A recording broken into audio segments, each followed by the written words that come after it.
2000 పెట్టుకుంటే మీకు 60 పీవీ వస్తాయి. ఇలా 4 నెలలు కంటిన్యూగా తీసుకోవడం వల్ల 5వ నెల మీకు 1200 ప్రొడక్ట్స్ ఫ్రీగా వస్తాయి. ఇన్ని రోజులు మీరు ఆ ప్రొడక్ట్స్ వాడుతూనే ఉన్నారు మీకు తెలిసిన షాప్ లో.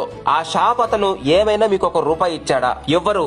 ఎందుకంటే వాళ్ళకి లాభం కావాలి కాబట్టి. రోజు వాడే ప్రొడక్ట్సే వెస్టేజ్ కంపెనీలో తీసుకున్నారు. మరి 4 నెలలు కంటిన్యూగా కొంటే 5వ నెల 1200 సరుకులు ఫ్రీగా ఇస్తుంది. చాలా మంది ఐడి తీసుకుంటున్నారు, ఒక్కసారి కొంటున్నారు, తర్వాత అస్సలు పట్టించుకోవటం లేదు. కనీసం పాన్ కార్డ్, బ్యాంక్ కూడా అప్లోడ్ చేయడం లేదు. వెస్టేజ్ కంపెనీ డబ్బులు వేయాలంటే ఎవరికి వేయాలి మీరే ఆలోచించండి. వెస్టేజ్ కంపెనీ ఇలాంటి యాక్టివ్ లేని ఐడీస్ ని డిలీట్ చేసేస్తుంది. ఐడిని యాక్టివ్ లో ఉంచుకుంటే మీ కింద చాలా మంది వస్తారు. వాళ్ళందరినీ మీరు వదులుకున్నట్టే. మళ్ళీ మీకు వెస్టేజ్ కంపెనీలో చెయ్యాలి అనుకుంటే అందరి కింద జాయిన్ అయ్యి అక్కడి నుంచి మొదలెట్టాలి. ఇలా ఒక ఐడి కింద ఇంకొక ఐడి, వాళ్ళ కింద ఇంకొక ఐడి, ఇలా వేసుకోవడం వల్లనే ఒక లైన్ పెరిగిపోతూ ఉంటుంది. మీరు ఇంకొక లైన్ చేయకపోయినా ఒక లైన్ మాత్రం పెరిగిపోతూనే ఉంటుంది. మీరు చేయవలసింది ప్రతి నెల 60 పీవీ వచ్చేలాగా కొనుక్కోండి. మీ ఐడిని ఎప్పుడు యాక్టివ్ లో పెట్టుకోండి, అంతే. మీరు వేరే లెగ్గులు చేయకపోయినా మీ ఐడి యాక్టివ్ గా ఉంటే ఎప్పటికైనా మీరు చేసుకోవచ్చు కదా. మీరు డైరెక్టర్ అయ్యేదాకా ప్రతి నెల మీరు కొన్న